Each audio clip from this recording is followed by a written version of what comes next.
qu'il y a au niveau des pommes de terre. Et aujourd'hui, il y a encore 5000 différentes pommes de terre natives, donc qui ne proviennent pas de croisements, qui sont cultivées dans les Andes, depuis la Colombie, si on va jusqu'au Chili, quoi, tu vois. Mais là, avec grande majorité au Pérou et Bolivie, c'est là que la plus grande diversité existe. 5000 sud-américaines. Oui. De toute façon, les pommes de terre natives, il n'y en a pas. Bon, il y en a peut-être un petit peu au Mexique, mais de toute façon, ça vient d'ici. Parce que l'autre jour, on avait un visiteur néo-zélandais, bon, sud-américain, mais il y en a combien qui viennent d'Europe? Non, la pomme de terre vient d'ici. Oui. Mais il dit, on parle de la pomme de terre d'Irlande, Irish potato en anglais. Ça vient d'ici. Donc oui. les gens sont parfois non parfois. Et en matière de maïs, puisqu'il y a le débat entre les Mexicains et les Sud-Américains et les Péruviens. Alors, les maïs les plus anciens, où? Ça, je peux pas. Je sais pas. Je ne me lancerai pas sur ce terrain-là parce que je ne veux pas entrer dans la polémique. Et tu vois, l'évolution de la pomme de terre était liée d'un côté aux aspects agroécologiques, mais también aussi à l'aspect culturel. Hein. Donc, dans la société andine, la pomme de terre joue un rôle culturel très important, quoi. Et même, donc on peut le voir, hein, elle est représentée dans les différentes cultures pré-incas, la culture moché, tu vois, surtout qui a repris ça, la culture Nazca. Donc, tu vois, c'est une représentation donc du dieu de la pomme de terre ici, tu vois, qui est repris, et que le cycle, tu vois, c'est la même, ça c'est la culture Nazca aussi, je crois. Donc c'est le dieu de la pomme de terre, tu vois. Bon, il faut de l'imagination, mais c'est une pomme de terre, ouais, très stylisée.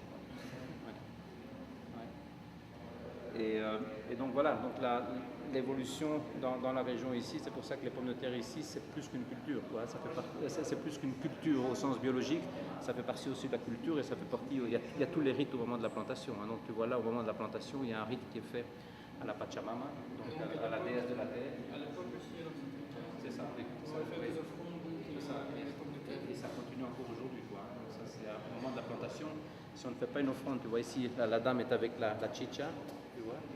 Donc elle verse de la chicha sur la pomme de terre pour alimenter. Donc ça, les tubercules représentent la semence, représentent la vie, en espérant donc ça va se développer et continuer le cycle et créer de nouvelles générations, donner des aliments. La semence sera bonne. C'est ça, oui.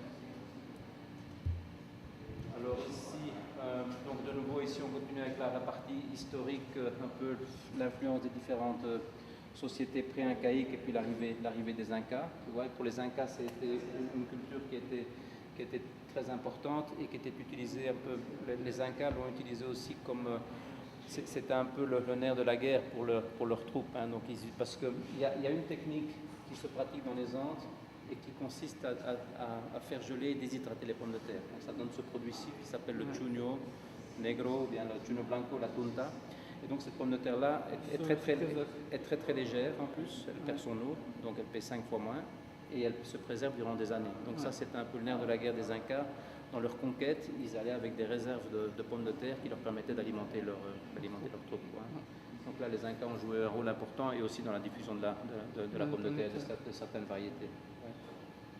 Donc, ça c'est un peu toute l'époque Inca. Et alors après, il y a l'arrivée des Espagnols.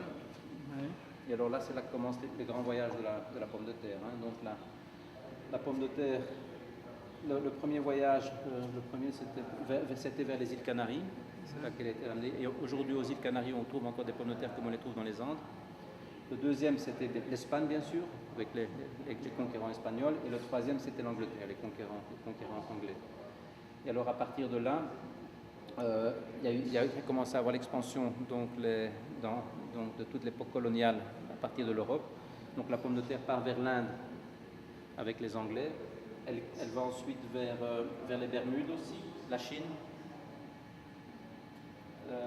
Elle commence déjà à aller vers les Bermudes et commencer à entrer aux États-Unis à cette époque-là. Puis après, il y a toute la colonie en Afrique, hein, donc ça c'est au fin du 19e, début du 20e. Et alors aussi, plus tôt, donc, il y a les conquérants anglais qui alors vont vers la Nouvelle-Zélande et vers l'Australie, tu vois. Et alors ce qui se passe à un moment critique pour la pomme de terre, c'était au 19e siècle, il y a eu la famine en Irlande, donc la pomme de terre était introduite donc, dans ces pays-là, et la Belgique a joué un rôle important dans l'introduction de la pomme de terre, parce qu'il y a toute l'histoire, au début quand elle était introduite, elle était considérée comme un produit, les gens s'en méfiaient, ils disaient même que ça pouvait avoir des effets négatifs, il y avait toutes des histoires autour de la pomme de terre, que même elle pouvait rendre les gens stériles, tu vois. Et c'est là qu'intervient l'histoire de Parmentier, quoi, hein. Donc Parmentier, qui était prisonnier des Russes, et les Russes avaient déjà introduit la culture de la pomme de terre, il a survécu en mangeant des pommes de terre. Et quand il est libéré, il revient en France, il est étonné que personne ne veut en manger. Donc il commence à les cultiver. Et alors, pour convaincre les gens, il le cultive dans un jardin qui fait garder la nuit, comme s'il y avait un trésor très important. Pour finir, les agriculteurs se posent des questions. Ils viennent voler ces pommes de terre parce que Parmentier a fait courir le bruit que c'était un trésor caché dans le sol. Et c'est comme ça que la pomme de terre a commencé à se répandre en France et dans d'autres régions en Europe. Donc ça, c'est un peu toutes les petites histoires de la pomme de terre et la façon dont elle s'est répandue. Et maintenant, bon, on la trouve au niveau du monde entier. Et on en cultive 300 millions de tonnes par an. Et un fait très important au niveau donc, de toute la stratégie de lutte contre pour la sécurité alimentaire, la lutte contre la pauvreté.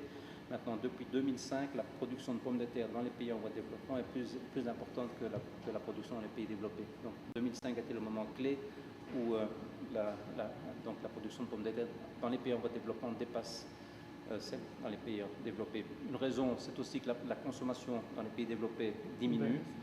Mais donc dans les pays en voie de développement, ça augmente et c'est dû surtout au développement de la Chine, de l'Inde et une grande partie de l'Afrique. Alors indirectement, comme le CIP a commencé ses activités au début des années 70, bon, le CIP a sa part de responsabilité dans ce développement de la culture de la pomme de terre dans les pays en voie de développement. Donc c'est un impact qui commence à apparaître après plus de 30 ans d'activité du CIP. Tu vois, c'est un impact important. Ouais.